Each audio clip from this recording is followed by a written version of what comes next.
Is it? Now? It's 9 o'clock. It's Saturday morning. It's time for the Monster Magic Saturday Show. Let's do this. Wake up, it's a beautiful morning.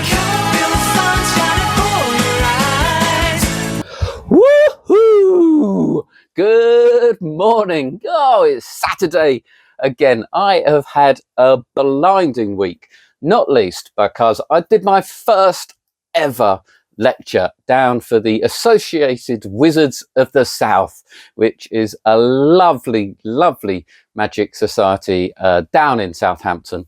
They invited me to come and I did a lecture about creativity. Really, the focus was on creativity, and I was just trying to sort of show how anybody can be creative, and I showed them some of my stuff that I'd made, some of which I'd made on the way in the car, on the way down, and some which I'd made a few days before, and a couple of things that I am quite known for. If anyone's seen me, I often get the requests to do a couple of those tricks, and I think it went down a storm. I had an absolute ball. They were such a lovely bunch of people. So thank you very much, Associated Wizards of the South, particularly, I won't name them because I missed someone out.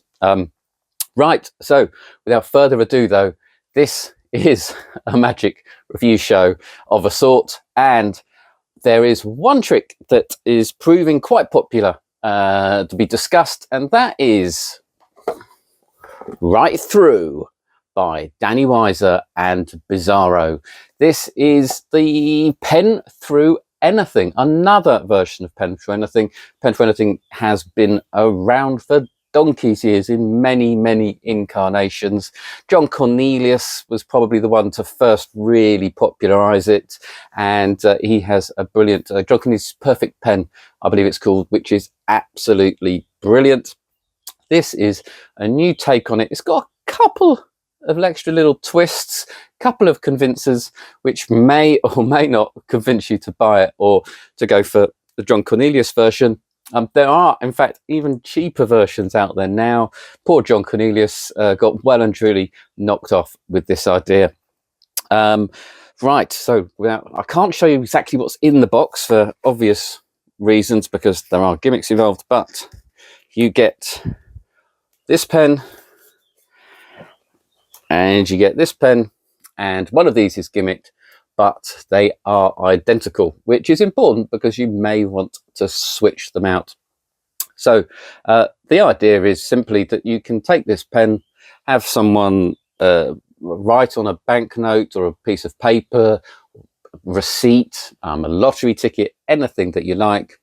You then take it back, you stab it through the note. You can click it if you wish to show that the pen is genuinely through the note, as if there really shouldn't be any doubt, and you then pull it back out.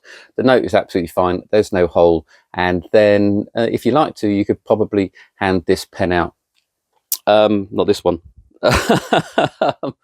So the routine is terrific. I really like these pens. I think they look not too flashy, but quite solid. They look genuine. They do feel like something that you would find, but you actually pick up in the supermarket, and that's really good. The fact that both pens write is really, so obviously this one is essentially a genuine pen, but this one, the gimmicks one, which is this one, does genuinely write, does genuinely click. There's nothing suspicious at all about this, really, you know, unless you're actually handling it, in which case you would find the gimmick. But so you can actually do that. You can so you can write on the bill after they've written on the bill, after you've switched in the gimmick, which is great. The handling of it is very similar to John Cornelius's version and every other version out there. I found this quite easier. Some of the pens previously have been thinner, and I think you feel you've got to be more accurate with it. This is sort of very lenient on where you stab and how you're holding everything. So the handling is really easy. There are various different handlings taught. The tutorial, I have to say, I found a little bit grating and slightly unprofessional in places. I know they were going probably for a fun, entertaining tutorial, and for me, fortunately, it did calm down a bit. It started off very, very grating, but it did eventually calm down a little bit. And Bizzaro and Danny Weiser go through their handlings. They talk about the pen, they talk about the history. Talking about the history was really nice by Bizzaro. Very much appreciated that. And he talks about other versions, which, you know, have nothing to do with him or Penguin or anything, which is super. The problem I've got with this, the really big issue, is that there are no live performances. So I've got this sense, actually, that Danny and Bizzaro came up with the idea, it got made, then they made this tutorial, but I haven't actually worked it. I haven't really got any of the great subtleties to add in. No real great value. It's almost as if you could take this down. I could take this down to the Associated Wizards of the South, give it to them, and within an hour they'd have everything that Danny and Bizzaro have come up with, and possibly more because there's more of them.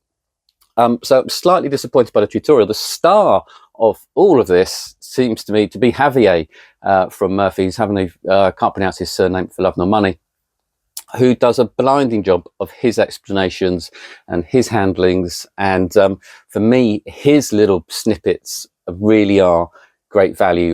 And his bits really do show very clearly how to do the handlings and the motivation for each handling as well. And he has got some of his own nice little ideas thrown in as well. So for that bit, I really, really did appreciate. So a lot of the tutorial is Danny and Bizzaro performing it on each other. Lots of jokes and laughter. So a lot has been made about the fact that when it is through the piece of paper, you can click it and extend and retract the nib. I really like that. I think it's great. I think it's a moment. I'm not sure it's necessarily a convincer because, of course, at this point, the pen is actually going straight through the banknote. So why wouldn't it click? But I think it's just a little sort of fun beat to add to the routine, which is good. But actually, I think perhaps clicking it afterwards is probably better, more of a convincer that this is a solid pen once they realise that this hasn't got a hole in it. And that is good because obviously, as I said before, if you do this through a receipt, a standard piece of paper, a lottery ticket or a polymer banknote, you have left a telltale sign. And they do teach switching the pen in and out in various methods. One of the hints actually that, you know, Bizzaro perhaps hasn't handled it quite as much is one of his ideas doesn't quite stack up. You know, you're ditching in one pocket and picking it out of another pocket, which, you know, doesn't quite work. But they really do teach you everything that you know, and within an hour or so of playing with this, you'll have everything nailed, I'm sure. So it's a great piece of offbeat magic. Whether it's better than any other pen is hard to say. I like the style of this pen. I like the fact that it writes. I like the fact that it clicks. So there's a lot going for it. I wouldn't bother in this country, you know, like I say, clicking it when it's actually through, but afterwards, before. And it does mean you can switch it out early because you can have them write on it and then you can then write on it with this pen. So it's very good. It's very good. It is a little bit toppy at $37.99, but you know, I can't remember how much John Cornelius's perfect pen is, but this is up there. What you also get, which I forgot to mention, is that you get an extra gimmick as well. So you don't necessarily have to switch out the whole pen. You can just switch out, what shall I call it? The small gimmick section of the pen. And that's a really nice idea. So it saves you going into your pocket and sort of the pen changing places in any way. So the pen never goes out of sight, and yet you can then hand this one out for examination should you want to, or perhaps just to move on to another trick and have someone write something down with it rather than accentuate. They should check it out.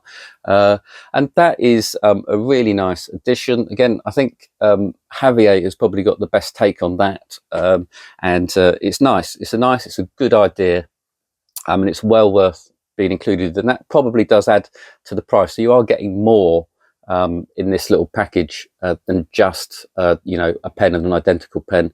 There's also something called the ejection system, which I think is probably a quirk of just how the pen works, but you can use it to your advantage. It doesn't get much attention in the tutorial, but if you're into your sleeving and things like that, that can really help with you, and it's certainly a fun thing to try and play with. So that's it. It is like I say, it's under £40. It's good. I reckon it's good value for the 2 pens and the extra gimmick that's here in the box. It's nice, but obviously if you've got a pen for anything that you're happy with, then I wouldn't bother changing. But if you're not, and it's something that you'd like to do, this is one of the best options.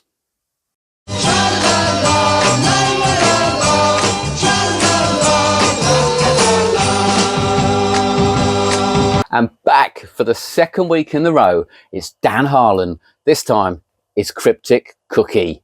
Yes, this is a really fun trick. It's as fun as you can make it.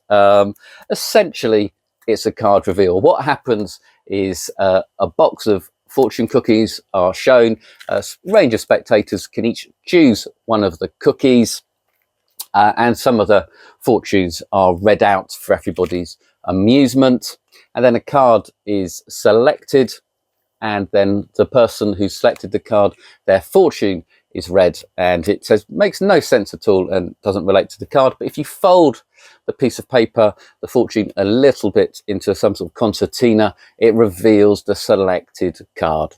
Yes, it's a straightforward card reveal, but it's a fun card reveal. Dan Harlan clearly likes this trick. He sounds like he's been performing it for a long time, and he talks through all of the various other methods he's done over the few years that he's been performing it, including baking his own cookies with bespoke fortunes in, which is probably going too far for this. I think you could probably open up a fortune cookie quite easily and stick one of these fortunes in if you wanted to, but again, that's going to be time consuming anyway, and I wouldn't bother, and I would just use the very simple method that Dan uses, which doesn't require any gimmicking of the cookies. You do get a lot of the revelations. There are different cards on them, so I'm not quite sure how many different cards there are, but they are different, so you're not always forcing the same card. So if you were doing this to more people, then they wouldn't always have the same card. Or even if you're doing it for friends and family, it is probably nice if they don't always go, it's always that card. It is a nice, very easy card reveal.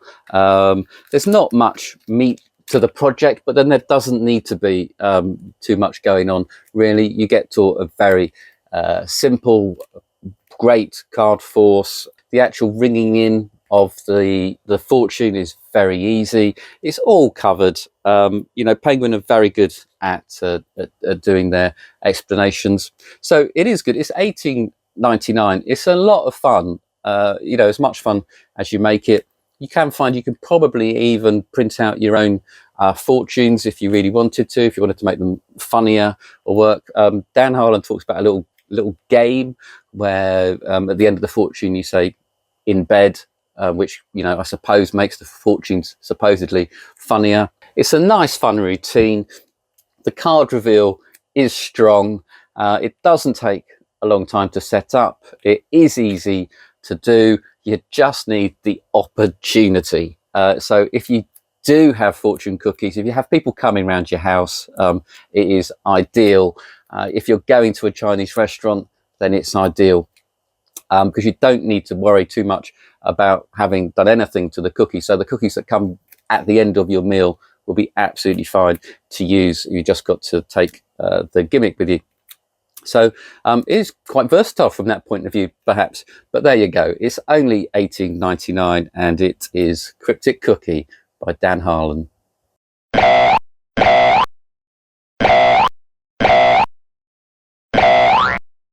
Up next, we have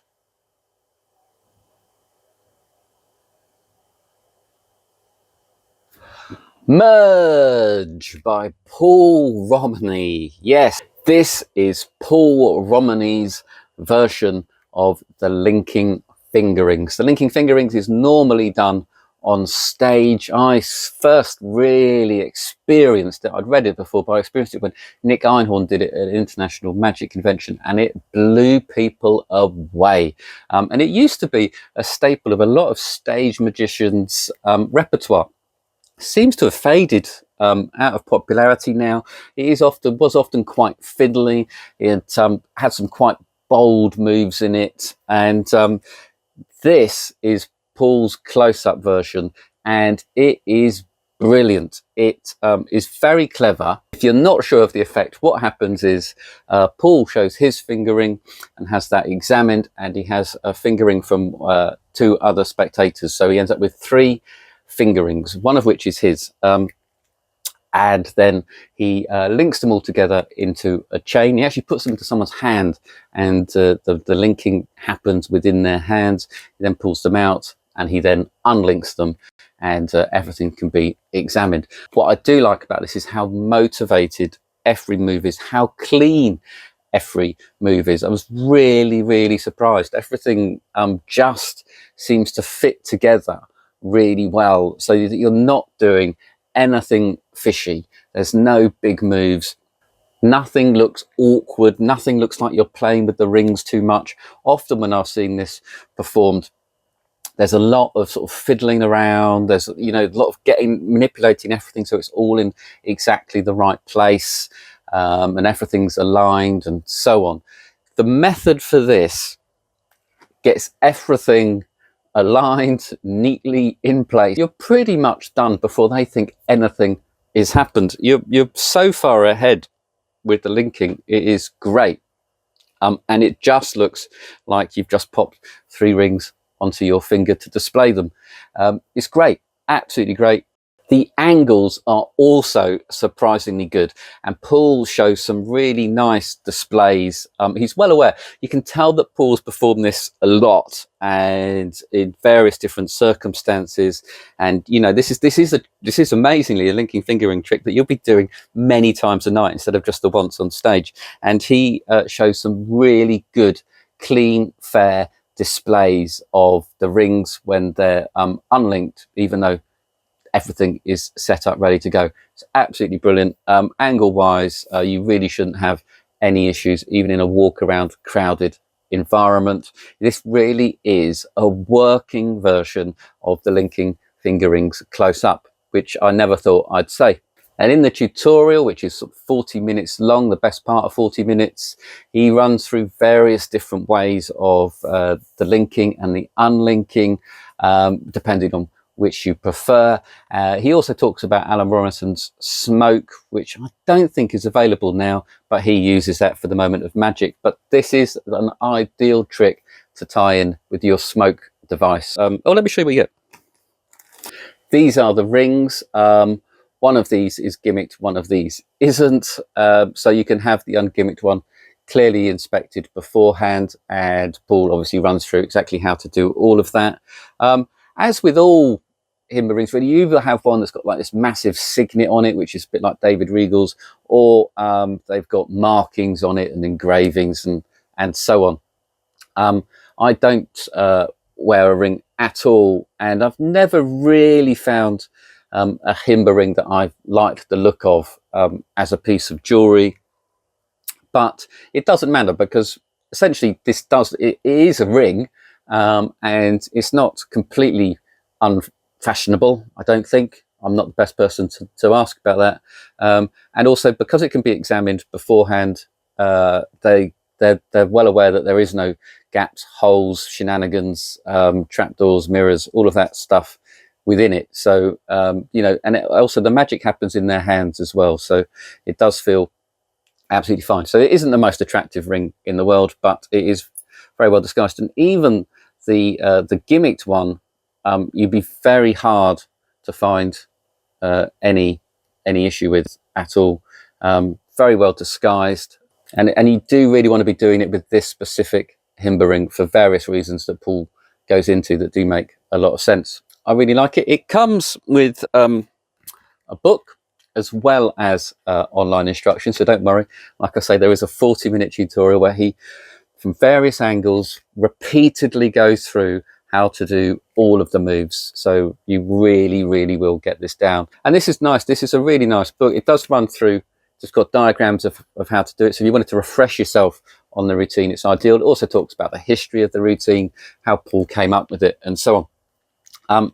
Lovely, lovely little addition. I don't think there's a trick that's as strong as borrowing someone's ring and linking it onto someone else's ring. Absolutely physically impossible.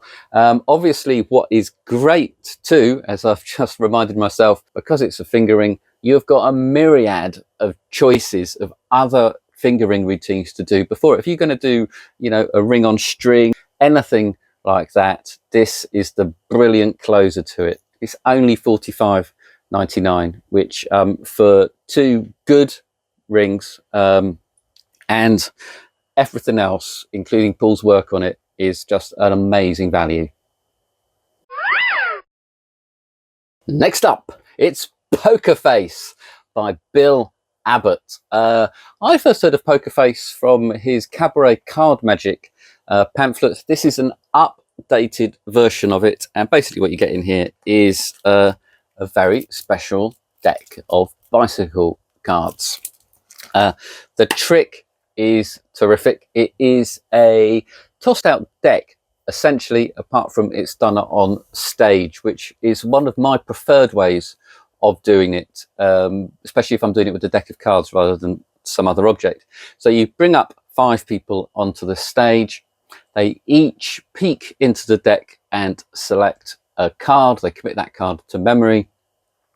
You name the cards. Only 4 people go back into the audience, leaving you with just 1.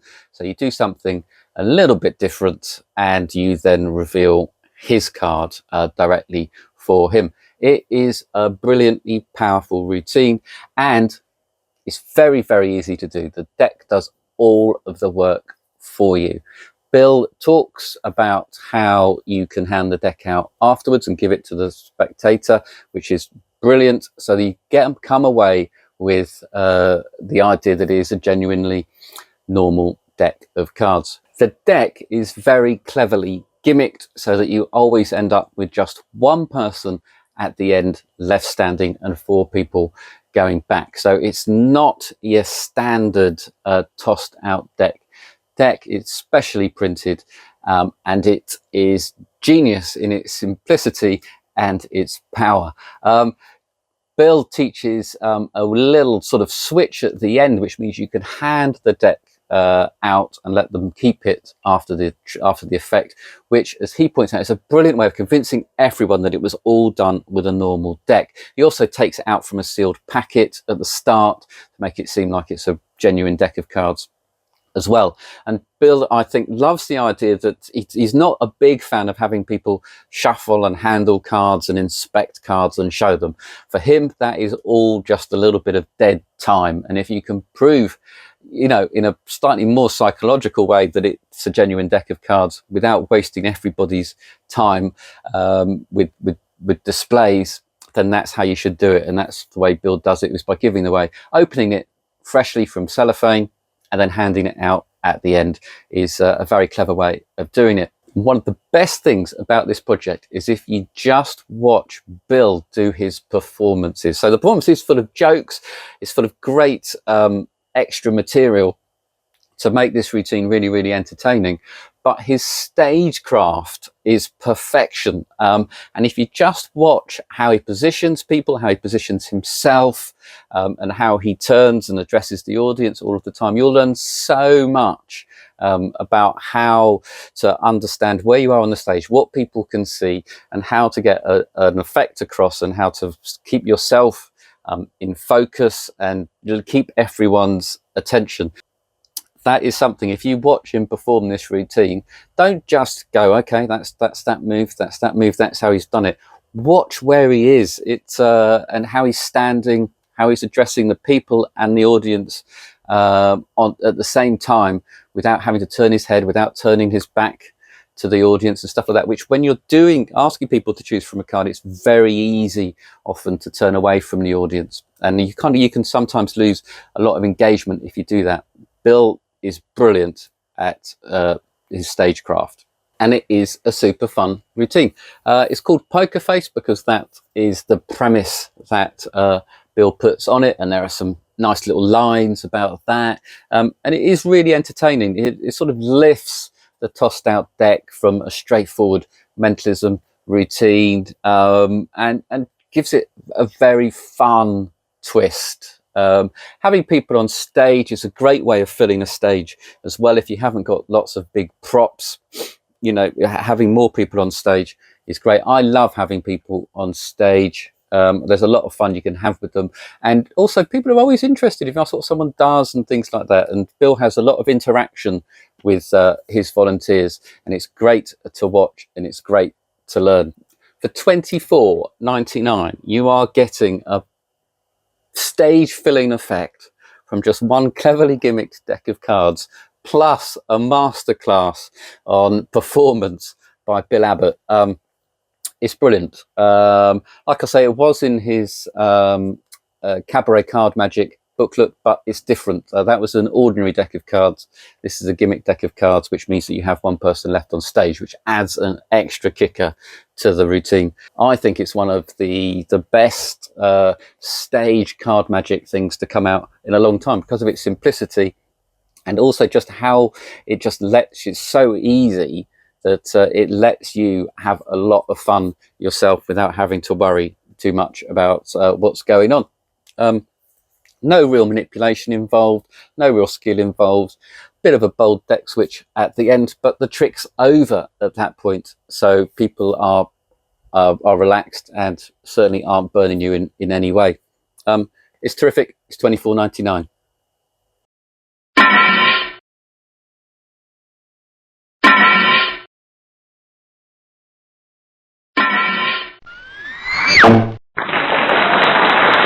And finally, we have Rejoined by Julio Montoro and João Miranda.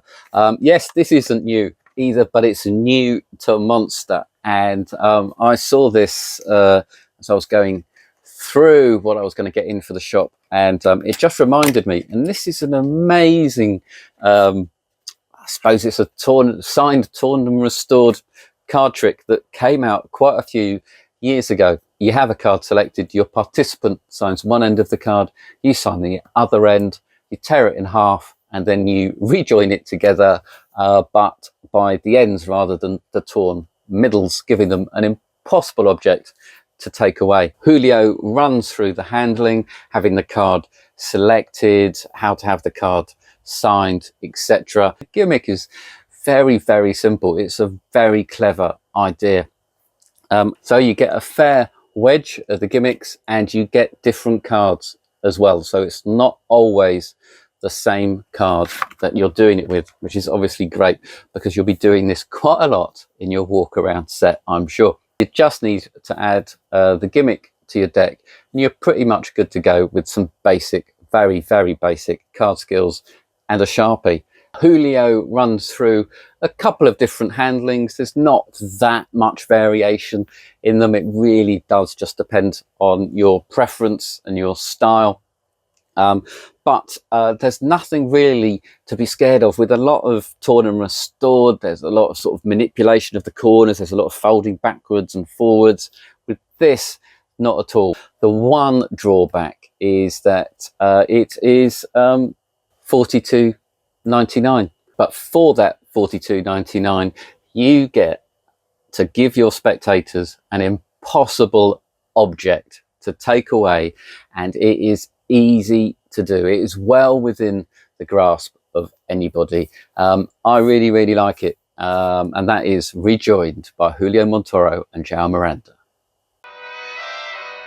And that's it for another week. I hope you've enjoyed this show. My subscribers rocketed up. I think I've got over 20 new subscribers last week. Absolutely thrilled.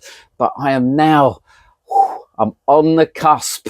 I'm on 553. If I could get to 565, I would be absolutely cock a hoop. So if you have enjoyed the show, if it's the first time you've watched it, if you've missed all the others, go back and watch them. But please do subscribe to this channel. Give me a bit of encouragement to carry on doing them. I do enjoy doing them. I hope you enjoy them too. And by subscribing or by liking or by commenting, you let me know that that's the case. And it really, really does mean a lot to me. So until next week, have a lovely, lovely week.